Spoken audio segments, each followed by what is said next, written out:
Welcome back to Lawyers with Love, and I'm here with, for Lawyers with Love, I should probably learn the name of my own YouTube channel. So I'm back with Matt Canzer of Butterfly Legal for our part 2 conversation. So welcome back, Matt. Thanks for having me back. So where we kind of left off with things last week was we had looked at your video and we went through your website, and you had set up on one of your pages sort of an onboarding process for your clients. And I wanted to just draw everyone's attention to that again, simply because I've been doing sort of legal coaching and unbundling now for, as I say, like 7 years. And so finding efficiencies in your practice is one way to make this a financially sustainable practice. And so I thought it was quite brilliant the way you had everything kind of caught onto one page online, that people can kind of fill in their information.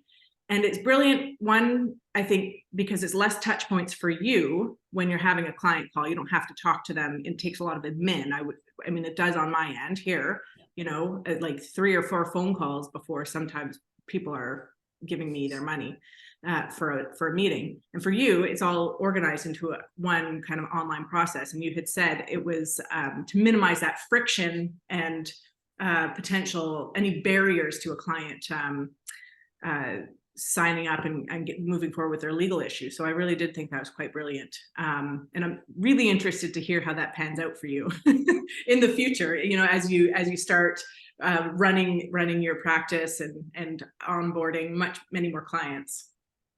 Yeah, no, thanks for pointing that part out and drawing some attention to it. I'm open to any specific questions, but I'll just tell you that the first time I did a client intake, I nearly cried with how efficient it was. Yeah, it was really nice. And that's what I want to hear more about. So tell me, like, from the back end, what does your admin look like? What is the intake? So they fill in the information, and so what are you doing on your end? Yeah, so I kind of have intake separated into 2 processes. The first part I call intake, and the second part I call onboarding. And so intake for me is what you saw and where we left off last time. Someone comes to my website, they choose an appointment, and there's a certain level of information that I collect up front for the purposes of screening whether this is someone that I can offer services to. So this is before a retainer agreement is signed. What I end up collecting is their information, the client identification information, short synopsis of what the issue is, and conflict information. So that's kind of, the basic, I'm going to need this before we proceed any further. I also vault the credit card. I don't charge anything. I don't have retainer fees or I'm trying to phase out my trust account. It's just to validate that someone has a credit card down and can pay later on. And it's a little bit to weed out people that are interested and ready to retain me versus people that are kind of shopping around. Yeah. So that's the first intake. Right now, it comes into me through an email, which is not ideal. I would have liked to plug that directly into the next piece of the system, which is Clio Grow. But for reasons that the technology isn't quite there yet to connect these 2 products in that way, it's coming. And with a little bit of coding, it can be done, but I just haven't done it yet. So I get that as an email. I look through it and I do a manual intake into Clio Grow. For anyone who's not familiar, Clio Practice Management has 2 main products. There's Clio Manage, which is what most of us use for file management and all the other tasks. And Clio Grow is the CRM software that goes in front of an engagement. Yeah. So I do an intake into Clio Grow, put all the information in. They're all custom fields. It's all kind of, it's set up so that down the road when I have virtual assistants and staff working with me, it's kind of, there's a lot of guardrails. Like, it's pretty clear what information has to go in, check off that the conflicts are done, all of that stuff. So that's the uploading into intake. If I can offer services, I do my conflict check, and this looks like someone that I can offer a service to. In Clio Grow, I've selected the service that I'm offering. So let's say it's small claims litigation coaching, and I have canned or template emails and forms that are automatically sent out as part of a workflow. So the client will get back. Oh, sorry. Yeah. Yeah. Well, just to break that. So the canned email, so that's pretty standard. Like, does that relate to information that you want from the clients in advance of a meeting, or? Close. So the next step after intake is the email that says, I'd be pleased to work with you. And, we're going to be doing limited scope. And I actually provide some links to the People's Law School and the Law Society's articles on limited scope so that clients have an idea of what that means. And then the next link that they get with that email is the retainer agreement. So I ask them to sign the retainer agreement before I start collecting I see, yeah. more information. That goes out, they sign the retainer agreement, it comes back. Again, there's another template email that's automatically sent out after the retainer is signed, and it says, great, thank you, good work, some, client-centered encouragement, and we know this is stressful, that kind of stuff, and a link to an intake form that's custom for each service that I offer.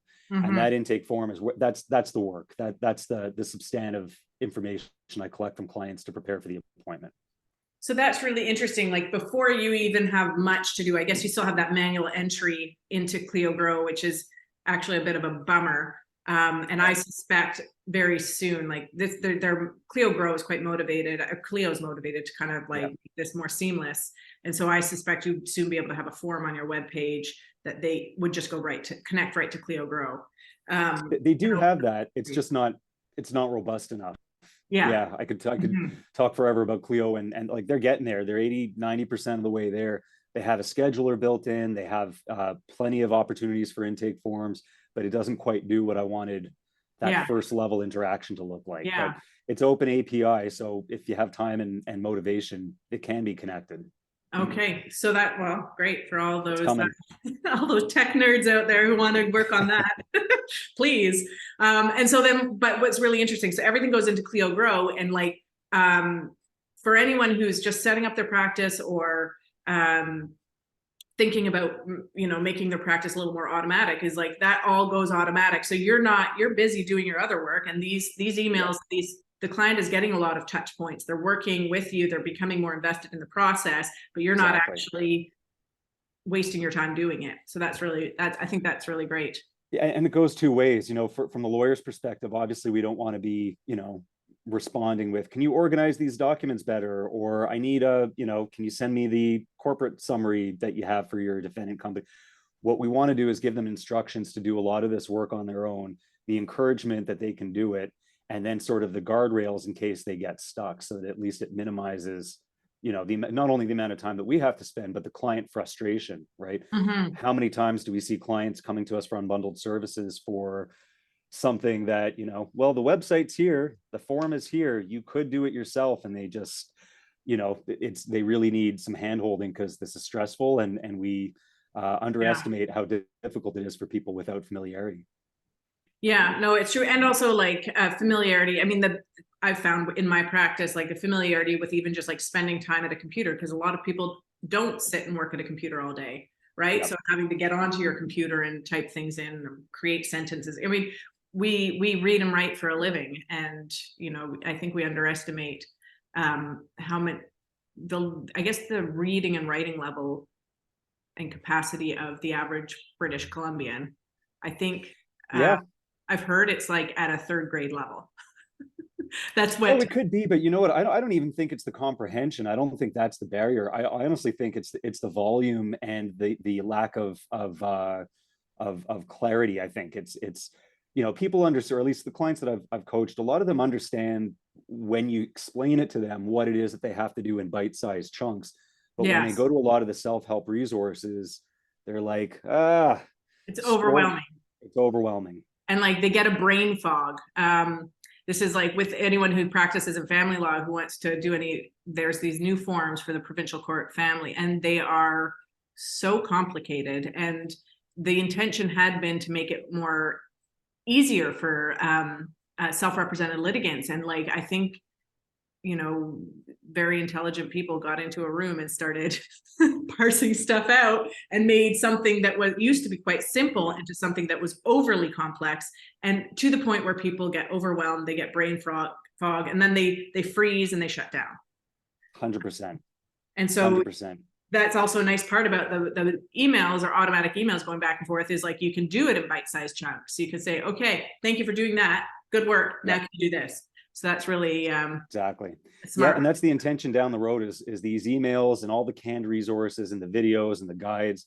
It's meant to be really step by step, clarity, along with empathy. I think that, we also underestimate the emotional component of self-represented litigants to, to being told that they're doing a good job. You're on the right track. You can do this, that kind of stuff. I think the That's your feedback I coaching received, role, your motivation. 100%, It's 100%. it's so critical. The emotional support, and that's something you can't get from completely from automated. I guess you could put it in there, but it's not, you're not going to be replaced necessarily by AI.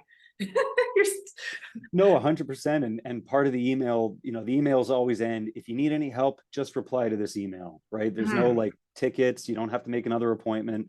And the option is there that if someone needs a quick nudge in the right direction, we can do that.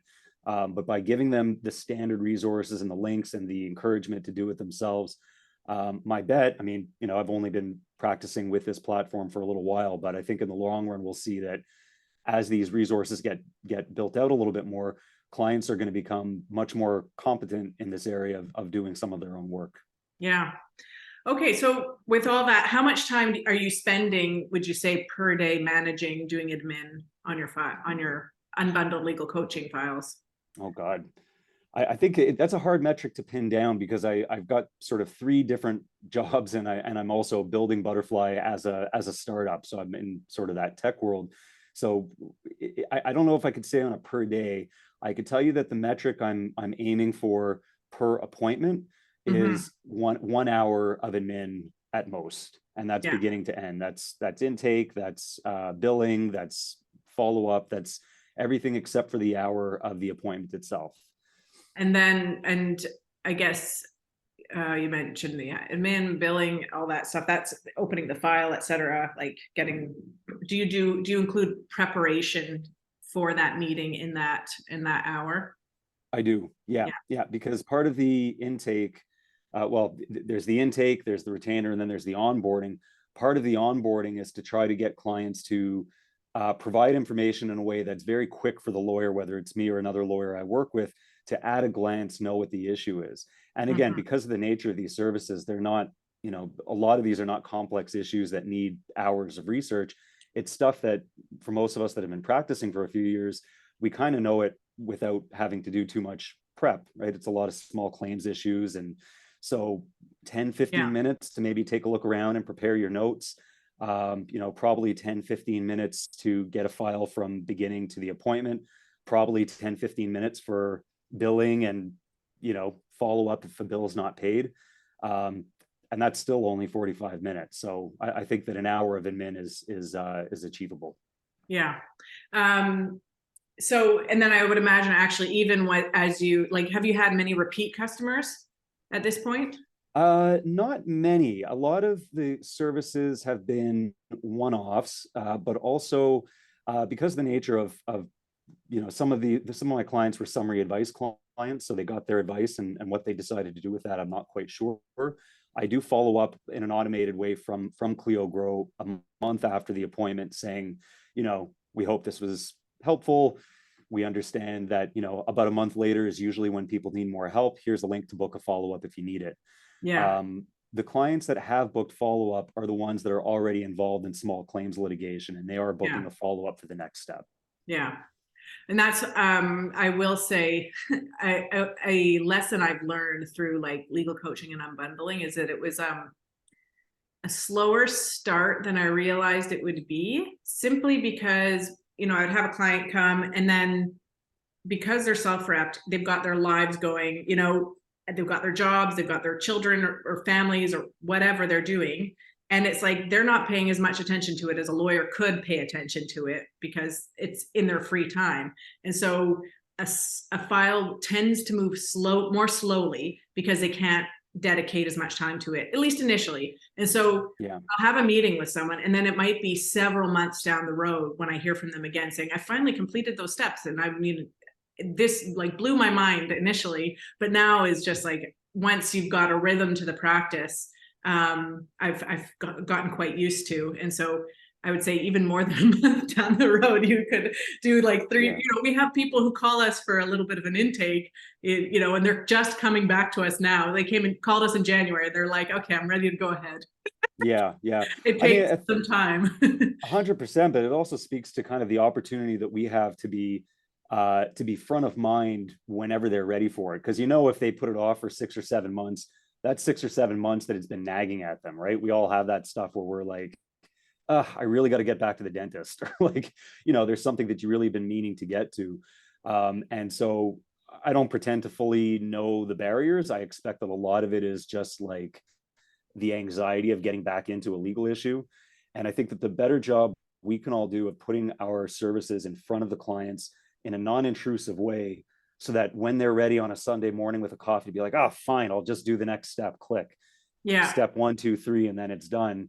The better chances we have of bringing the clients along and getting them moving on their services. And, ultimately that's more work for us down the road. Yeah. Well, and I think so that speaks to the power of the follow-up, right? It's like that following up with the client, I think, is actually a critical piece to, yes, it's a one-off service, but if you do the follow-ups, in a minimal, you don't want to invest lots of time because you're not chasing clients, but you do want to remind them that like there is a solution here, there is help. Because some people do lose their way and they're like, oh, who is that person I talked to? I have no idea, and like blah blah blah. So if you don't aren't following up, they can fall off the track and they lose their way and they forget where they're going. But the follow-up, I have found actually in a legal coaching and bundling practice, is critical.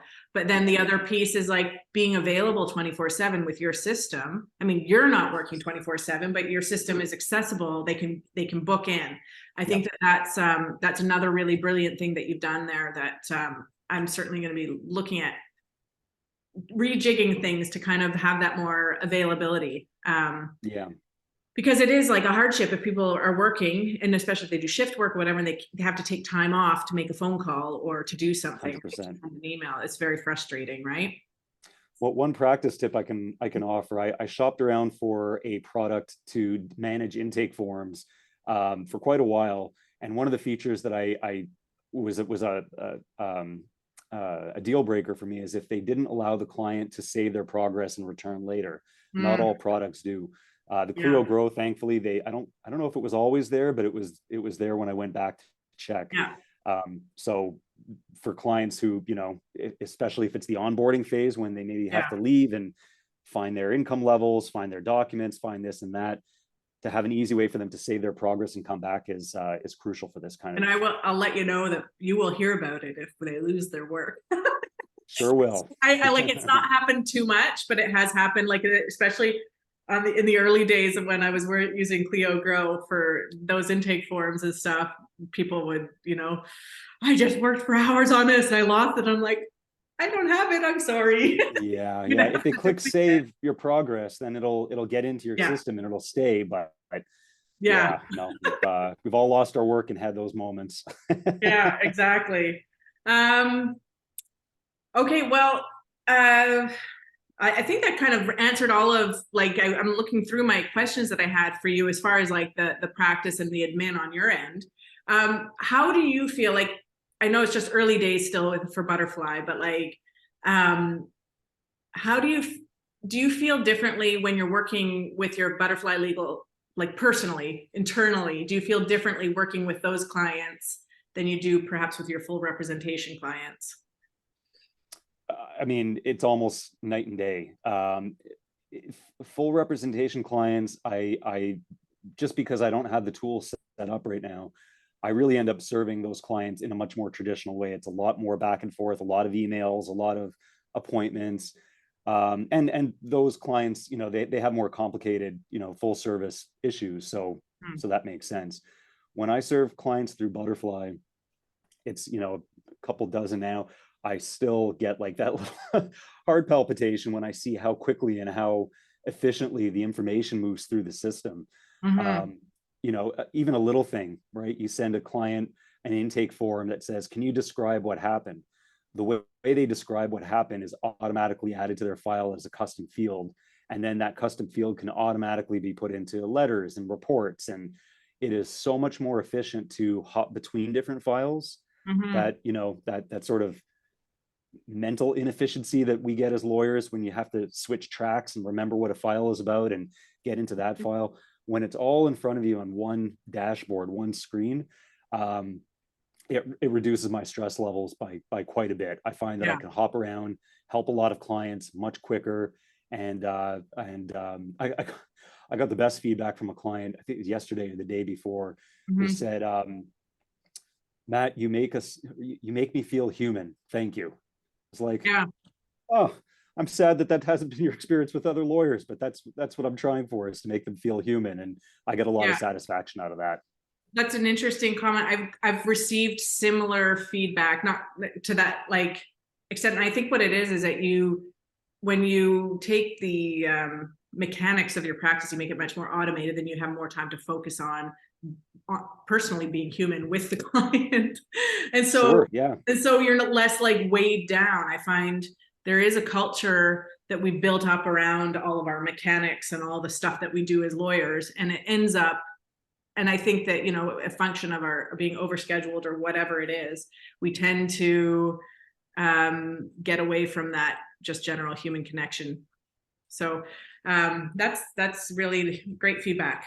I should jump into where it came from. I kind of had some assumptions, but like it could, you know, I tried deliberately in the language of my emails to be very, you know, we talk about accessibility, but a little bit more casual, a little bit more friendly. I'll run it through a chat GPT prompt to just see what else we can make it, how else we can make it more concise and readable. But, you know, use of language, use of pictures, use of videos. I think that all that makes clients feel like we're meeting them where they are, and we're not making them feel inadequate for not coming up to our level of expertise with the legal system. You know, I think maybe one day what we should do is organize a webinar so you can show people how you've set things up and how they can set it up for themselves to make use of all of these tools. I'd be happy to.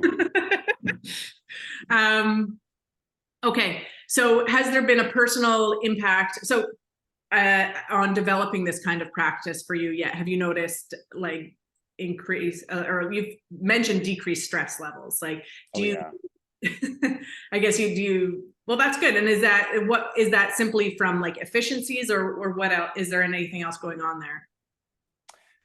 I think a big part of it is the efficiencies. A little bit of it is I don't mind sharing. I've mentioned it publicly, but I have ADHD, and I find it very hard to be looking for details, to be switching between documents and finding information. And I found with my previous system and with other systems that I've worked with, it was just so difficult to find out where I was, because I don't remember, right? I won't remember with a particular file when the discovery dates were. You know, what was the opinion that I gave on a quantum of damages? How many settlement offers went back and forth? Just finding that information and having it in an easily accessible place for me has just really reduced my stress level. And, you know, that's what works with me. But I think I hope the takeaway there is that, you know, for lawyers, we all operate differently, and we all need different systems to meet us where we are, to help us work in the way that makes sense for our brains and our lifestyles and workflows. And and I think it's incumbent and well worth the investment for lawyers to spend the time considering and thinking about what tools they need, what system would work best for them to practice in the way they want to practice. So for me, that was really a huge part of the reduced stress. I think the other big part of it is just being mobile. I travel quite a bit. My partner lives in Vancouver. My family lives in Montreal. I've got close friends in Toronto.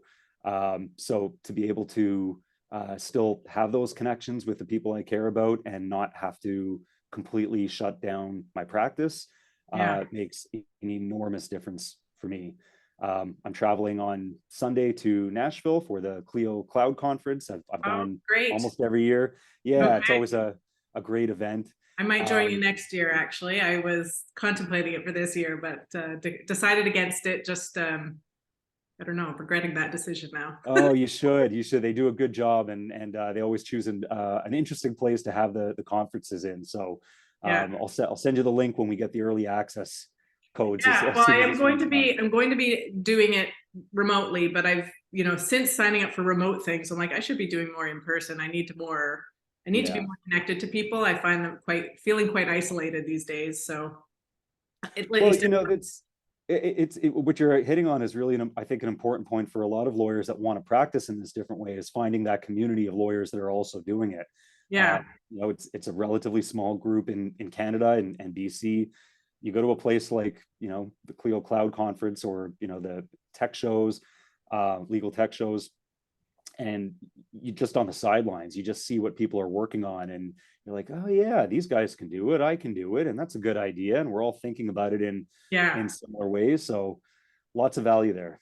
Yeah. Well, maybe after your Clio conference, we can do a follow-up. You tell us your big takeaways from the conference. If there's anything that you think that other people here could benefit from if they haven't gone to that conference as well. Oh, sure. Yeah, I'd be happy to. And I'm sure we could get a couple of Cleons, as they call themselves, Yes. To join and to also share what they offer. You know, I don't want to, I receive no compensation from Clio. I should mention this. Like, That's it's right. just This the is not product an that I ad for use. Clio. This is not an ad. This is not an I ad. support Clio too. Like, I have to say, in my practice, I have Clio Grow, I have Clio Manage, I'm a full Clio anyway, but Yeah. not being paid for promoting that. Okay, so I guess just our last kind of thing, our wrap up. Where do you see Butterfly? Maybe it's too early to say, but like, do you have plans for your next steps, your next innovation? Oh, I sure do. This is very it's very early stages with Butterfly. I consider this in the MVP stage, the minimum viable product stage of a startup development. So I'm testing the platform out. I'm working out the wrinkles, and I'm learning what I need to do to really perfect what the product is. From there, I plan to add at least 2 more lawyers in the next year, a family law lawyer and a wills and estates lawyer, and to ramp up marketing and advertising across the province, because there's, you know, a huge available market, especially in small and underserved communities where there's 1 or 2 lawyers in town physically. And I want to learn how to reach those clients better and expand my services. So that's in the immediate roadmap. But down the road, I've got big sights for Butterfly. I think this has potential to grow quite large, and I plan on seeing it through that. That's great. Through all that. I'm glad you've joined the scene, and I have high hopes for Butterfly Legal. Oh, well, thank you very much. Okay, so if they want to get a hold of you, what is if for some reason there's clients or other lawyers who want to touch base with Matt, how can they reach you? What's the best way other than going to your website? Yeah, I was going to say that on the website, there's all the contact information's there, but Matt, MATT, at butterflylegal.ca is the quickest and best way to reach me. Okay, I'm also on LinkedIn. Yeah, LinkedIn, perfect. So thanks for watching, and if you liked our video, please press like or hit subscribe, follow along. We're going to be interviewing some other people in the coming weeks, but we'll also check back in with Matt after his Clio conference and maybe learn a few extra things. All right, thanks so much.